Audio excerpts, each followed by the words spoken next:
Things just got real for the Chicago Bulls as their season comes to an end. We're going to be talking about the key takeaways from tonight's play-in loss.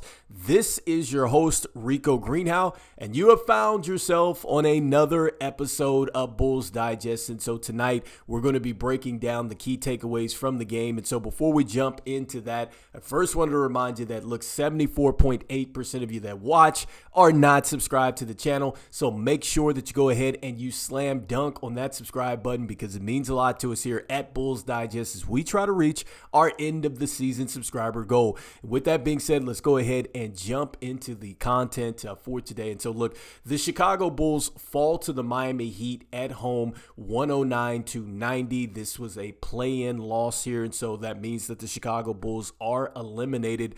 And this was a tough loss for the Chicago Bulls. I think that you have to give the Miami Heat a ton of credit.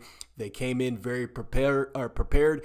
And then I also, too, think that Erik Spoelstra, he made some great adjustments as the Chicago Bulls were trying to put things together here. So ton of credit to the Miami Heat and a tough loss here for the Chicago Bulls. And so let's go ahead and jump into the box score and look at the key takeaways from tonight's game. And so, really didn't necessarily have an MVP on tonight's game. It was just that tough of a loss for the Chicago Bulls. But let's jump into the player performances. And so let's start with Josh Giddey. I think that Josh Giddey was probably the best player on the floor for the Chicago Bulls in this one. He had 25 points. He had 10 rebounds, 4 assists. He had a block shot. He was negative 13 in the plus-minus box score. He was 9 of 21 from the field, 2 of 7 from deep, and he was 5 of 6 from the free throw line. And so, this was a tough one for Josh Giddey. Offensively, you got to give the Miami Heat a ton of credit for what they were doing. They put Bam on him,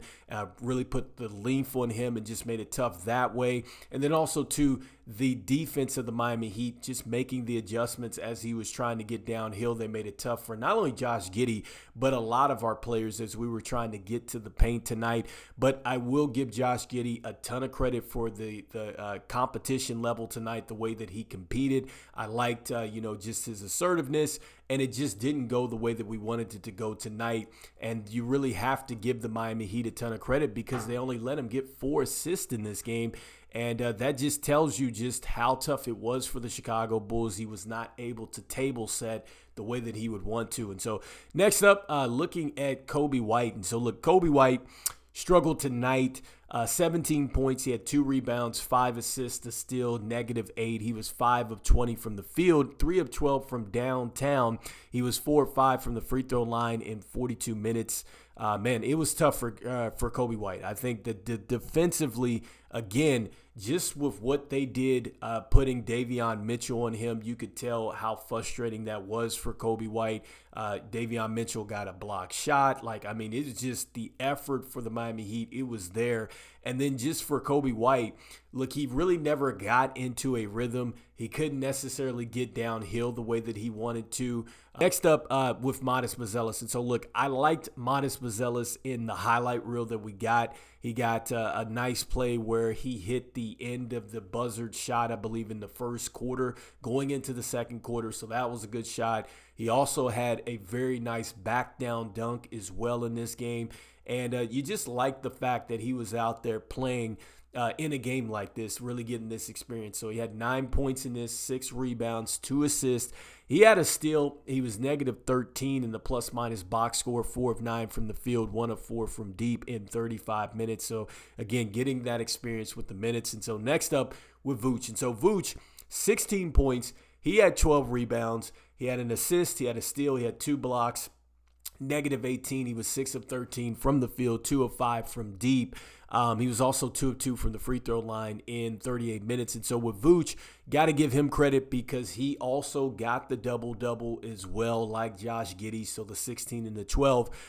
He struggled a bit from the field for sure. Definitely on the defensive end for Vooch, it was a challenge today. He did get the 2 blocks as well. But, again, a lot of the stuff that Vooch, Coby White, and these guys were liking to really do throughout the season to get to this point, the Miami Heat took took that away. And so next up, Kevin Huerter. And so look, Kevin Huerter, 10 points, 1 rebound, 2 steals. He had an assist, 1 block. He was negative 14 in the plus-minus box score, 3 of 7 from the field, 1 of 4 from deep, and 3 of 3 from the free throw line in 32 minutes. And so with Kevin Huerter, he really got turned into more of a decision maker. I think that, just a lot of the things that Kevin Huerter liked to do really throughout the season, that got taken away, where he's just, trailing, he's hitting threes that way. The off-ball movement, like, you have got to give the Miami Heat a ton of credit because they were ready for this game, and they just took away the things that the Chicago Bulls like to do with their offense. And so I just think that with Kevin Huerter tonight,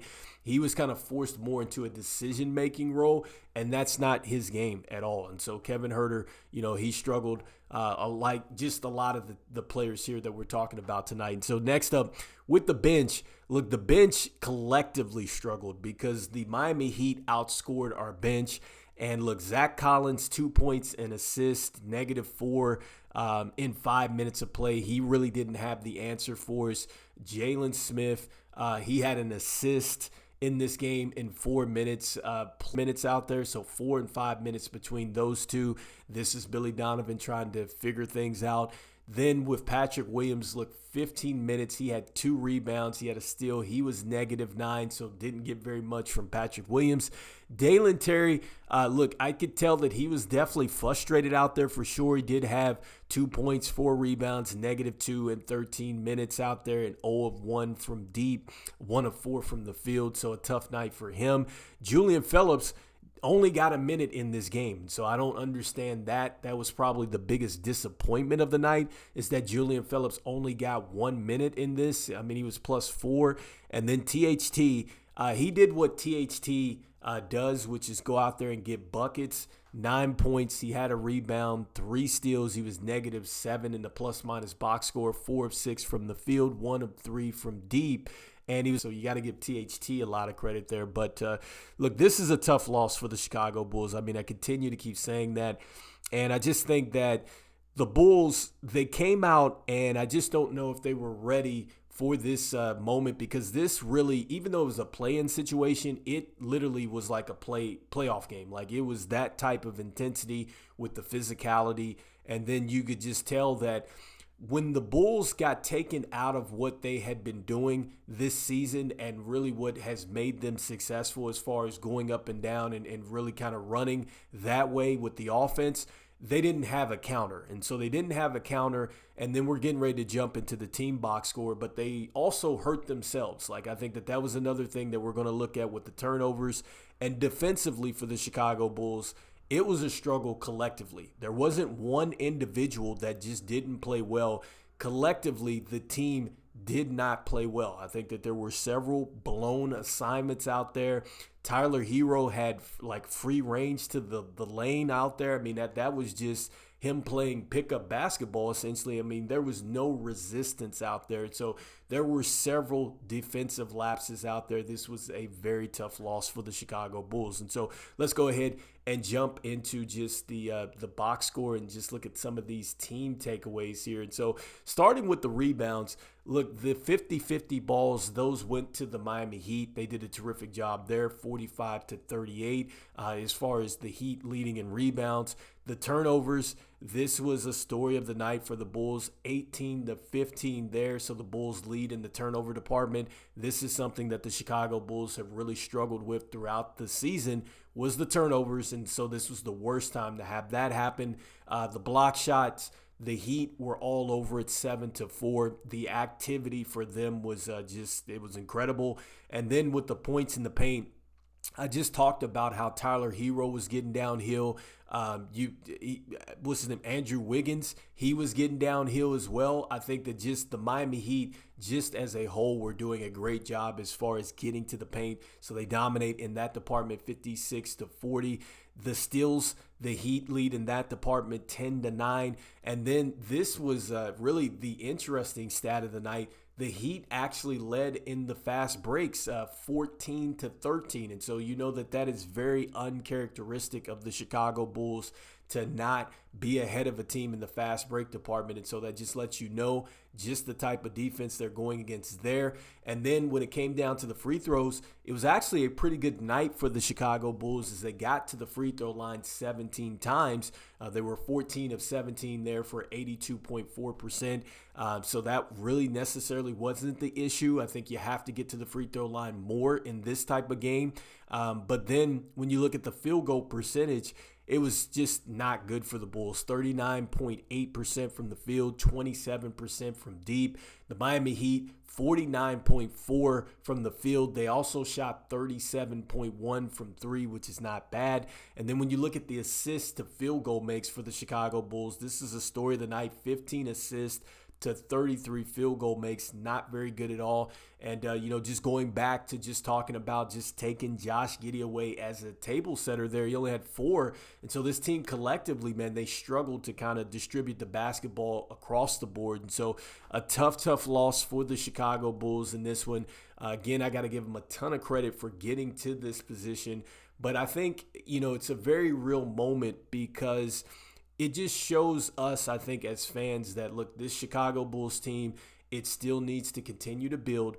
It still needs to continue to get better and just kind of really get good at what it's trying to do. And so if you want to play fast, that's fine, but you have got to make sure that you have the personnel to counter that. When other teams take that away and you get into these playoff type of situations, you got to have a counter for that. You got to be able to score in the half-court game. And I don't think that is part of the Chicago Bulls' identity just yet. They just don't have the personnel, and it's something that they're going to have to grow at. And look, they did a terrific job as far as taking away our stars out there, whether it was Josh Giddey or Coby White, and so you give them tons of credit there. But this is just, man, it's a tough loss. That's all I can really say. So anyway, let me know in the comments what you guys are thinking about this most recent loss here in the play-in. Do you think that the Chicago Bulls are closer to kind of building out to becoming a good team? Do you think that they're still far away after this type of loss? I'd love to hear what your thoughts are in the comments here. And look, we're going to be talking a lot more Chicago Bulls, definitely starting tomorrow with player grades and all kinds of other stuff. So be staying tuned for that. And as we always say, go Bulls, and we'll see you on the next one. All right, peace.